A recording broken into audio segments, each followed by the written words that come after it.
तो आज के इस वीडियो में हम मिल्टन की पोएम इल पेंसरोसो डिस्कस करेंगे। तो इल पेंसरोसो का मतलब होता है मेलेंकोलिक मैन या फिर पेंसिव मैन, यानी वो इंसान जो बहुत सोच में रहता है, जो सोच समझ के चीज़ें करता है। क्योंकि हम तभी सोच समझ के चीज़ें करते हैं जब हम थोड़ा दुख में होते हैं या परेशानी होती है, तब हम थोड़ा सोच समझ के चीज़ें करते हैं। अगर हम ऑलरेडी बहुत खुश हैं, सब कुछ अच्छा चल रहा है, तो हम ऐसे डिसीजन ले लेंगे या कुछ। ये कंपेनियन पोएम है लेलिग्रो की। इसका भी वीडियो मैंने बनाया हुआ, जिसकी लिंक मैंने यहाँ डिस्क्रिप्शन में ऐड की हुई है, आप चेक कर सकते हैं वहाँ से। तो ये दोनों पोएम जो एक दूसरे के अपोजिट है, जहाँ पे कि लेलिग्रो में हमने देखा था कि वो खुशी को बुलाते हैं, यहीं पे हम इल पेंसरोसो में देखेंगे कि जो पोएट है वो पहली 10 लाइनों में खुशी को बुला के भगा देता है और कहता है कि तुम वर्थलेस हो, तुम वैल्यूलेस हो और मुझे तो दुख चाहिए, क्योंकि दुख ही है जो जीवन में इंसान को सही रास्ता दिखाता है, जब वो उसे सोचने पे मजबूर करता है और सच्चाई से अवगत कराता है। तो ये जो पोएम है, इसमें भी पहली जो 10 लाइन है, जो प्रिलूड है, उसमें उन्होंने खुशी को बुलाया है और फिर उसे कहा है कि तुम मेरे जीवन से पूरी तरीके से निकल जाओ और मेलेंकोली को यहाँ मेरे पास रहने दो। अब ये जो पोएम है ये 176 लाइन्स की है, काफ़ी बड़ी है, इसीलिए मैंने उसको 2 पार्ट्स में डिवाइड किया है। तो दूसरे पार्ट की वीडियो की लिंक में भी यहाँ ऐड कर दूंगी, आप वहाँ से चेक कर सकते हैं। एंड एज यूजुअल मैंने जो नोट्स बनाए हैं उसकी लिंक भी डिस्क्रिप्शन में है, तो आप वहाँ से उसको चेक कर सकते हैं। तो अब हम बिना किसी देरी के पोएम पढ़ना शुरू करेंगे। Hence vain deluding joys, the brood of folly without father bread.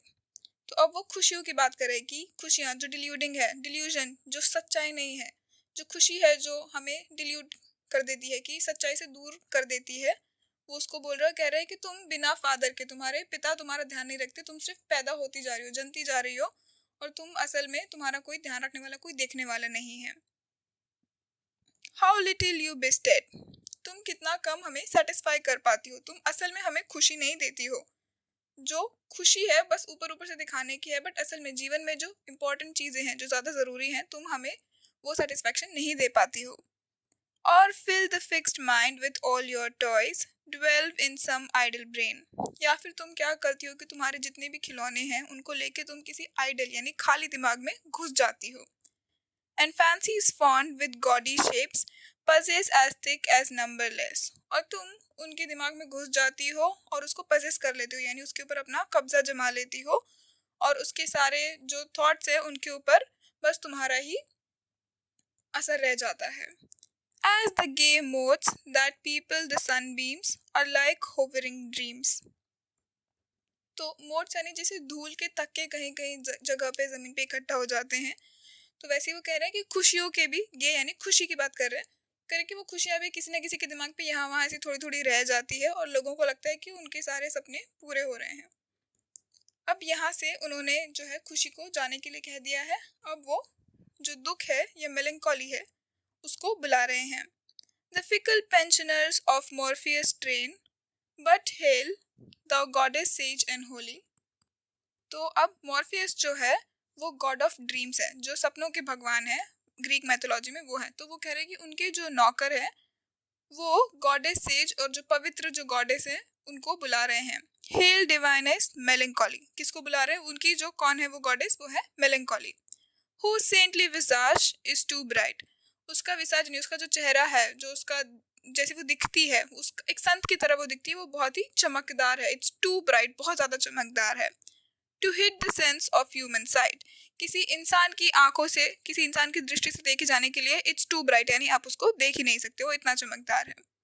And therefore to our weaker view overlaid with black staid wisdom hue, और इसीलिए ये जो हमारा कमजोर सा व्यू है उसको उसके दिखने में आने के लिए, क्योंकि उसे पता है कि हम इंसान तो उसे अपनी इस नॉर्मल दृष्टि के साथ नहीं देख सकते, तो हमारे सामने आने के लिए वो क्या करती है, अपने आप को काले रंग से पूरा ढक लेती है, उसका जो सारा यू है वो काला हो जाता है। Black but such as in esteem, prince Memnon sister might beseem. तो प्रिंस मेमन जो है ये किंग थे इथोपिया के, क्योंकि इथोपियन थे तो वो भी डार्क स्किन थे और वो बहुत हैंडसम थे, बहुत ज़्यादा हैंडसम माने जाते हैं। तो जो पोएट है यहाँ पे मेलंकोली को उसकी बहनों से कंपेयर कर रहा है, क्योंकि वो मान के चल रहा है कि जब वो इतने हैंडसम थे तो उनकी बहनें भी बहुत सुंदर होंगी और वो भी डार्क स्किन की होंगी, इसीलिए वो कह रहा है कि तुम भी उतनी ही सुंदर हो, जैसे कि वो जो किंग मेमन है उसकी बहनें जितनी सुंदर होगी तुम भी उतनी ही सुंदर हो।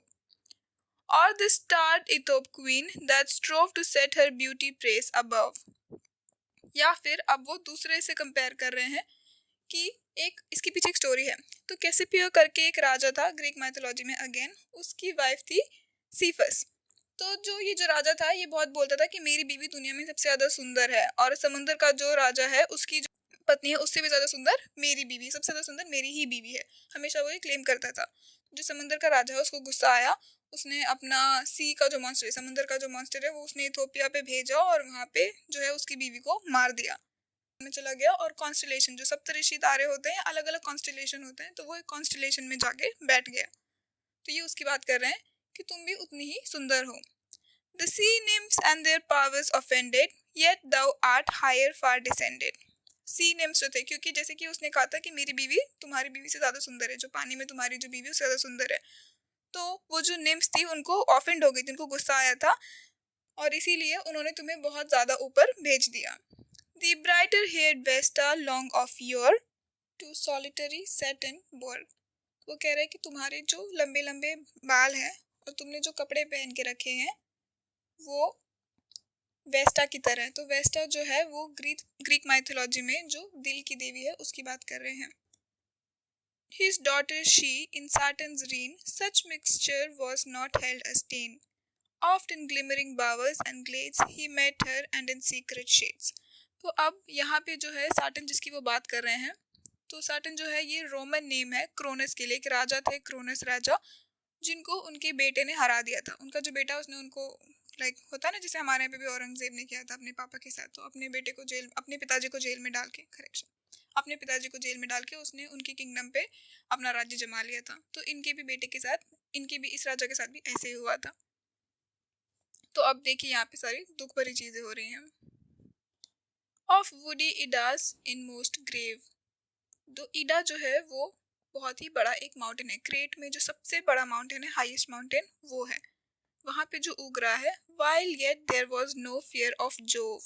अब जोव जो है वो उसके बेटे का नाम है, जहाँ पे उसका बेटा जिसने उसको हरा दिया था उसके बेटे का नाम है। तो कह रहे हैं कि वो ऐसी जगह चले गए हैं जहाँ पे उसे अब जोव से डरने की जरूरत नहीं है। कम पेनिसिव नन डिवोट एंड प्योर। अब पेनिसिव नन यानी सोच विचार करने वाली नन, तो वो कौन है? अगेन वो मेलंकोली हुई। तो वो उसको बुला के कह रहे हैं कि तुम आओ, डिवोट एंड प्योर। डिवोट यानी जो किसी में बहुत, जिसकी श्रद्धा भक्ति होती है वो, और तुम बहुत पवित्र हो। Sober steadfast and demure. तो स्टेडफास्ट जिसने एक बार अपना मन बना लिया वो वैसे ही करेगा। सोबर यानी जो बहुत शांत, जो कि दिखावा नहीं करती, फ्लैशी नहीं है, एकदम sober. And demure all in a robe of darkest grain flowing with majestic train. ये सब कुछ, ये सारी क्वालिटीज तुम्हें हैं। तुम डिवोट हो, तुम प्योर हो, तुम सोबर हो, स्टेडफास्ट हो और डिम्यूर हो। तुम्हें ये सारी क्वालिटीज हैं और तुमने एक डार्क कलर का कपड़ा पहन के रखा है, लेकिन फिर भी तुम बहुत सुंदर हो। And sable stole of cypress lawn over the decent shoulders drawn. तो साइप्रस लॉन जो है ये एक कपड़ा होता है, काले रंग का कपड़ा, जो कि बहुत चिकना होता है, सिल्क का जैसा होता है, समझ लीजिए काले रंग का सिल्क का कपड़ा। ये तब पहना जाता था, जैसे कि आप जानते हैं क्रिश्चियनिटी में जब किसी की डेथ हो जाती है तो वो लोग काले रंग के कपड़े पहन के जाते हैं, मोर्न करने के लिए, दुख व्यक्त करने के लिए वो काले रंग के कपड़े पहन के जाते हैं। तो साइप्रस लॉन भी वो कपड़ा हुआ, सिल्क का काले रंग का कपड़ा, जो किसी की मृत्यु होने पे वो लोग पहन के जाते हैं। तो वो इसको मेलंकोलिको से कंपेयर कर रहे हैं, क्योंकि अब इस पोएम में हमें सब कुछ दुख भरी चीजें देखने के लिए मिलेंगी। तो उस कपड़े को वो लेके बोल रहे हैं, लेकिन ये कपड़ा फिर भी बहुत डिसेंट है, तुमने उसे बहुत ही अच्छे तरीके से, अट्रैक्टिव तरीके से अपने शोल्डर्स पे उस कपड़े को तुमने डाल के रखा है। किसको बता रहे हैं? मेलंकोली को। Come but keep the wanted state with even step and musing gate. तुम आती हो, एकदम धीरे धीरे चल के आती हो, और इवन स्टेप्स यानी बराबर, ऐसे एक कदम बड़ा एक कदम छोटा नहीं, सब बराबर स्टेप्स तुम लेके आती हो। और तुम्हारा जो गेट है, यानी जिस तरीके से तुम चल के आती हो, ये GAT नहीं है, GAIT गेट जो है, जिस तरीके से तुम अपने आप को कैरी करती हो वो बहुत ही म्यूजिंग है। And looks commercing with the skies thy rapt soul sitting in दाइन आईज। और तुम जिस तरीके से चलती हो उसे देख के ऐसा लगता है कि तुम आकाश से बातें कर रही हो, तुम आसमान से बातें कर रही हो, और तुम्हारी जो आत्मा है वो तुम्हारी आंखों में बैठी हुई है। जैसे कि हम हिंदी में भी कहते हैं कि किसी की आंखों से किसी के चरित्र का पता चल जाता है, उसकी आत्मा का पता चलता है। They are held in holy passion still, forget thyself to marble till. और तुम इतने आराम से धीरे धीरे चल के आती हो कि ऐसा लगता है कि तुम पत्थर की बनी हो, लगता ही नहीं है कि तुम सच में मूव कर रही हो, तुम चल रही हो। With a sad lead in downward cast, thou fix them on the earth as fast. तुम्हारी जो आंखें हैं वो जमीन की तरफ देख रही हैं, नीचे देख रही हैं, और तुम्हारी आंखें जमीन पे एकदम गड़ी हुई हैं. And join with the calm, peace and quiet, spare fast that of with God's doth died. और तुम्हारे ही साथ और कौन कौन आता है? काम, पीस और क्वाइट, सुख, चैन और शांति तुम्हारे साथ ही चल के आती है. And here's the muses in a ring, I round about Jove's altar sing. तो म्यूजिस वही ग्रीक माइथोलॉजी में जो म्यूजिस होती थी, एक तरीके से देवियां कह लीजिए आप, तो उनकी बात वो कर रहे हैं कि वो भी तुम्हें सुनती है, और जोव्स अगेन जो जोव है वो गाने गा रहा है. And add to these retired leisure that in trim garden takes pleasure. और ऐसे ही जो लेजर, जो सुख सुख हमें देने वाली चीज़ है, उनको मैं रिटायर करके इस गार्डन में आराम से बैठा हुआ हूँ. But first the chiefest with thee bring him that you soars on golden wing, guiding the fairy wheel throne, the cherub contemplation, and mute silence hissed along. अब इस लाइन में जब वो कह रही है but first and chiefest with the bring, यानी सबसे पहले तुम उसे लेके आओ जो सबसे ज्यादा इम्पोर्टेंट है. चीफेस्ट यानी सबसे ज्यादा important. Him that you soar on golden wing, जिसके गोल्डन यानी सुनहरे पंखों पे तुम बैठ के आती हो.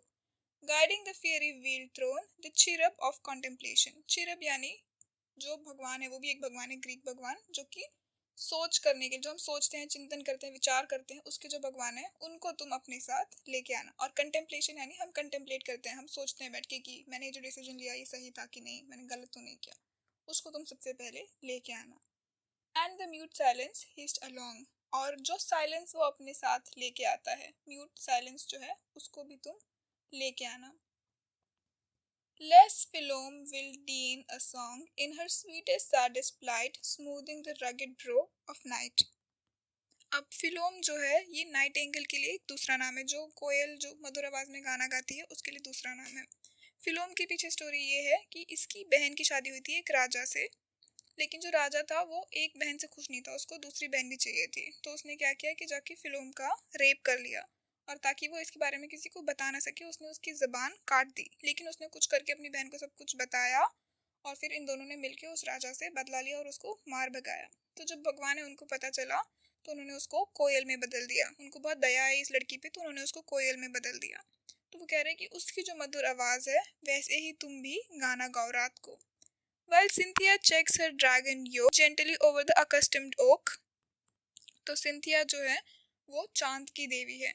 तो कह रहे हैं कि सिंथिया भी जब अपना ड्रैगन है उसको चेक कर रही है पेड़ पे बैठ के आराम से. Sweet bird that shunn'st the noise of folly, most musical most melancholy. तो जो ये मीठा बर्ड है जो सारी गलतियों को छुपा देता है और बहुत ही मधुर आवाज में, बहुत ही मेलंकॉलिक यानी दुख भरी आवाज में ये गाने गाता है. The chantrist of the woods amongst, I woo to hear the even song. चॉन्ट्रेस यानी जो गाना गाने वाली है वो, तो जो जंगलों में गाना गाने वाली है मैं भी उसका गाना सुनना चाहता हूँ. And missing thee I walk unseen on the dry smooth shaven green. और तुम्हें मिस करते हुए, क्योंकि मैं तुम्हें देख नहीं पा रहा हूँ, तो अभी जो अभी अभी शेव किए हुए, अभी अभी साफ किए हुए जो हरियाली है. To behold the wandering moon riding near the highest noon.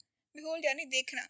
तो ये जो चांद जो इधर से उधर घूम रहा है मैं उसे देख रहा हूँ कि वो कैसे रात हो रही है तो अब वो ऊपर आता जा रहा है. Like one that had been led astray through the heaven's wide pathless way. कैसे? जैसे कि हेवन में किसी को एस्ट्रे यानी ऐसे ही छोड़ दिया जाता है, ऐसे ही छोड़ दिया जाता है क्योंकि अब उसके पास कोई पाथ नहीं है, कोई जाने की जगह नहीं है. वैसे ही मैं भी यहाँ चल रहा हूँ तुम्हें ढूंढने के लिए. And off as if her head she bowed, stooping through a fleecy cloud. और फिर मुझे ऐसा लगा जैसे उसने अपना सर झुकाया, बोर्ड यानी झुकाया, stooping through the fleecy cloud. stooping यानी झुकना अगेन, कि जो आसमान में जो बादल हैं उससे उसने अपना सर झुकाया और मुझे दिखी.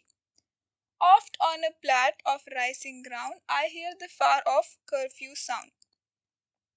प्लाट का मतलब होता है छोटा सा जग, जो प्लॉट हम जिसको कहते हैं जमीन, प्लॉट वैसा. तो मुझे एक जमीन से आवाज आई, फार ऑफ कर्फ्यू साउंड, जो दूर कहीं कर्फ्यू उसकी मुझे आवाज आई. और सम वाइड वाटर्ड शोर swinging slow with sullen roar. कहीं जो बहुत चौड़ा पानी का शोर होगा, किनारा होगा, वहां पे मुझे किसी रोर यानी किसी की गरजने की आवाज आई. और if the air will not permit some still removed place will fit. और अगर ये जो हवा है ये मुझे नहीं जाने देगी तो भी ऐसी कोई ना कोई तो जगह होगी जहाँ तुम फिट हो जाओगी। Where glowing embers through the room teach light to counterfeit a gloom। तो अब वो किसकी बात कर रहे हैं कि जो खुशी है ऐसी कोई ना कोई जगह होगी जहाँ हवा इस खुशी को नहीं लेके गई होगी, कहीं तो ऐसी जगह होगी जहाँ तुम आ जाओगे आराम से। तो जो थोड़ी सी भी जगह बची है, किसी भी कमरे में थोड़ी सी भी जगह बची है, तो उसको तुम इस दुख से भर दो। Far from all resorts of mirth, save the cricket on the hearth। और जो खुशी है जो हर जगह फैल रही है इधर से उधर, तुम उस सब से जाके, जैसे कि क्रिकेट यानी जो कीड़ा होता है जो रात को झिंगुर जैसे हम कहते हैं जो आवाज करता है, वो भी एटलीस्ट एक ना एक कीड़ा बच ही जाता है। आप सबको मार दो तो भी एक ना एक छोटा सा कहीं से निकल के आवाज करेगा।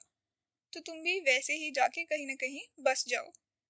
और the bellman's drowsy charm to bless the doors from nightly harm. Bellman समझ लीजिए एक तरीके से वॉचमैन हुआ, एक तरीके का, नॉट एग्जैक्टली, बट वो जो है रात भर जा जाके सब जगह आवाज करता है ताकि रात में किसी का नुकसान ना हो। Bless the doors from nightly harm, कि रात में अगर कहीं कुछ चोरी चकारी हो रही हो तो वो नहीं कहता जागते रहो, तो किसी का नुकसान ना हो। और let my lamp at midnight hour be seen in some high lonely tower. या फिर जो मेरा लैम्प है, लालटेन जो है, उसको रात में किसी लोनली टावर से दिखने दो। Where I may oft out watch the bear. तो बियर जो है वो भालू, जो कि भालू नहीं है, जंगल वाला भालू नहीं, कॉन्स्टलेशन में एक बियर बना हुआ है, एक भालू बना हुआ ऊपर जो तारों से कॉन्स्टलेशन बनते हैं वो। तो वहां से तुम मुझे देखो। विथ थ्राइस ग्रेट हर्मिस और अनस्फेयर। हर्मिस जो है ये एक इजिप्शियन अल्केमिस्ट थे। अल्केमिस्ट वो लोग होते हैं जैसे केमिस्ट्री में जो लोग काम करते हैं जो। और the spirit of Plato to unfold. Plato के बारे में हम सभी जानते हैं, वो फिलोसोफर थे, तो उसके बारे में वो उनका रेफरेंस देके बोल रहे हैं कि या फिर उसकी तरह तुम मुझे बना दो। व्हाट वर्ल्ड्स और व्हाट वास्ट रीजन्स होल्ड, कि वो जितना कुछ जानते थे वो सब कुछ जानते थे, हम कुछ नहीं जानते हैं। उनको पता था कि दुनिया में क्या क्या है। व्हाट वर्ल्ड्स और व्हाट वास्ट रीजन्स होल्ड, कि जो फैले हुए इतने सारे रीजन्स है इन सब में क्या चीजें छुपी हुई हैं। The immortal mind that hath forsook. Immortal यानी जो कभी खत्म नहीं हो सकता, मरता नहीं है। तो वो प्लाटो के दिमाग की बात कर रहे हैं कि प्लाटो इतना होशियार था, इतना समझदार इंसान था कि उसका दिमाग कभी भी खत्म नहीं होगा। Her mansion in this fleshly nook, उसका जो घर है उसके ही फ्लैशली नूक, नूक यानी छोटा सा किनारा होता है, उसके ही फ्लैशली नूक में, उसके किसी कोने में वो छुपके बैठी हुई होगी। And of those demons that are found in fire, air, flood और अंडरग्राउंड। और उसकी जो आत्माएं हैं, जो स्पिरिट है, वो कहीं ना कहीं हमें मिलेगी। कहाँ मिलेगी? आग में, हवा में, या फिर बाढ़ कहीं आ जाती है जमीन के अंदर, वो हमें कहीं ना कहीं जरूर मिलेगी। Whose power hath a true consent with planet or with element। तो ये जो उनकी आत्माएं थी, जो ये लोग थे इतने समझदार जो लोग थे, इनके ही पास असली पावर है जिससे कि वो इस प्लैनेट में कुछ भी वो चेंजेस ला सकते हैं। वही जो लोग हैं उनके पास असली शक्ति है।